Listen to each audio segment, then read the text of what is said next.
కుసుమహర కుసుమహర కుసుమహర మాతృశ్రీ కుసుమకుమారీదేవి జరిపిన మరి ఒక అద్భుత లీలను ఇప్పుడు మనము తెలుసుకుందాము.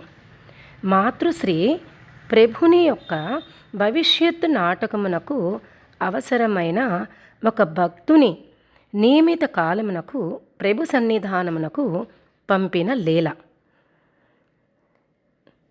ఒకసారి మాతృశ్రీ జన్మోత్సవ కార్యములను నిర్వర్తించుకొని తిరిగి సోనాముఖికి ఎగుచు పలానా బండిలో తాను సోనాముఖి వెళ్ళుచున్నాను అని మిడ్నాపూర్ స్టేషన్లో తనను కలుసుకొనవలనని భక్తమణియగు మన ప్రభుని ఆంతరంగికరాలైన శ్రీమతి తమాలినేమాకు జాబు వ్రాశాను.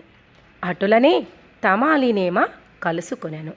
మాతృశ్రీ మరి వేరే కుశల ప్రశ్నాధికములు ఏమీ చెయ్యక, అమ్మా నీవిక మా నాయనను అంటే తమాలినేమ భర్త శిరీష్ చంద్రదత్తను త్యాగము చేయుము. ప్రభు కార్యరంగమున ఆయనకు అవసరం కలిగింది. నీవు వదిలిపెట్టని ఎడల మీ బాబా పనికి ఆటంకం కల్పించిన దానివి అయ్యేదవు. రానున్న జగన్నాథ రథోత్సవము నాడు ఆయన ప్రభు సన్నిధానమునకు ఏగవలను అని చెప్పాను. అంతటా తమాలినీమ ఈ విషయము చెప్పుటకేనా నీవు నన్ను ప్రత్యేకముగా స్టేషన్కు రావాల్సిందిగా జాబు వ్రాసితివి? సరే, నీ ఇచ్చ నెరవేరునుగాక అని తన సమ్మతిని తెలిపాను. తమాలినీమ తన యొక్క ఇంటికి చేరి మనసు పరింపరాని భారంతో కృంగి కృశించిపోవుచుండెను. ఈ విషయము ఎవరితో కాని ఎట్లా ఎరుకపరచగలను?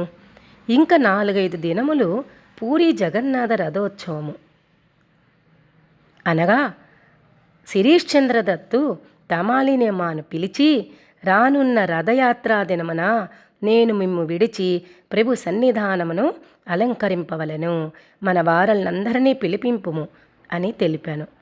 ఆయన అభీష్టానుసారము బంధువులనందరూ ఏతించిరి. రథయాత్రా దినమున తన గృహమందు ఉదయము నుండి ప్రభునామ సంకీర్తన బ్రహ్మానందముగా జరుపుచుండిరి. చాలామంది గ్రామస్తులట అది తిలకించేందుకు వచ్చితిరి. తమాలినీమ సుస్నాత అయ్యి సంకీర్తనమున బాహ్య చైతన్య శూన్యమయ్యి ఉండెను. మధ్యాహ్నం 12 గంటలయ్యను. రథము బయలుదేరిన దానికి గుర్తుగా శంఖధ్వని చేయబడుచుండెను. అప్పుడు శిరీష్ చంద్రదత్త ఏకాగ్ర చిత్తముతో కుసుమహర పంచాక్షరిని తైలధారగా స్మరించుచుండెను.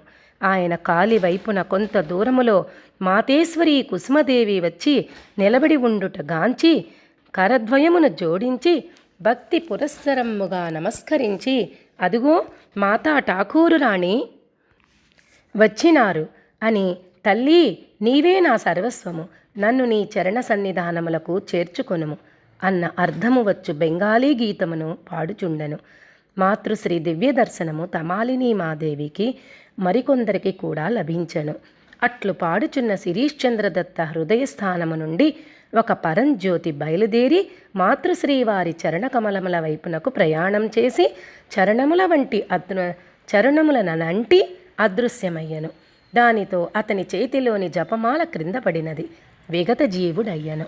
చూడండి, ఈ లీలలో తమాలినీమ యొక్క త్యాగము, తమాలినీమ భర్త అయిన శిరీష్ చంద్రదత్త గారి నిర్భరత ఎంతగా ఉన్నదో మనం తెలుసుకోవాలి. అంటే ప్రభుని పట్ల ఉన్న వారికి ఉన్న అచంచలమైన విశ్వాసమే ఇందుకు కారణము. మరి అమ్మని మాతృశ్రీ మన కుసుమ తల్లి పసుపు కుంకుమలు కోరుకోగానే, అమ్మ దీనికైనా మీరు నన్ను స్టేషన్కి పిలిచారు, ఒక మాట చెప్తే సరిపోతుంది కదా అని చెప్పడంలో అమ్మలో ఉన్న తమాలినీమ అమ్మలో ఉన్న త్యాగ నిరతినికి మనము ప్రణామాలు అర్పించుకోవాలి. అలాగే అమ్మ ఎలా చెప్పాలి ఈ విషయాన్ని అని చెప్పేసి ఆమె బాధపడిపోతూ ఉండింది. అంటే శిరీష్ చంద్రదత్త గారు వెళ్ళిపోతున్నారని కాదు ఆమెకి, ఈ విషయాన్ని అందరితో ఎలా మనం తెలియపరచాలి అసలు అని చెప్పేసి అనే ఆ ఆవేదనని, అమ్మలో ఉన్న ఆవేదనను కూడా ప్రభువు మన మాతాజీ ఇద్దరూ కూడా ఆమెలో నుంచి ఆ ఆవేదనని పటాపంచలయ్యేటట్లుగా చేసి సాక్షాత్ ఆ విషయాన్ని శిరీష్ చంద్ర దత్త గారి నోటి నుంచే చెప్పించి ఈ విధంగా ఇంత చక్కటి లీలను మనకు చేసినారు. అంటే ప్రభు ఖేల అమోఘం, అనంతం. జాయ్ కుస్మహర.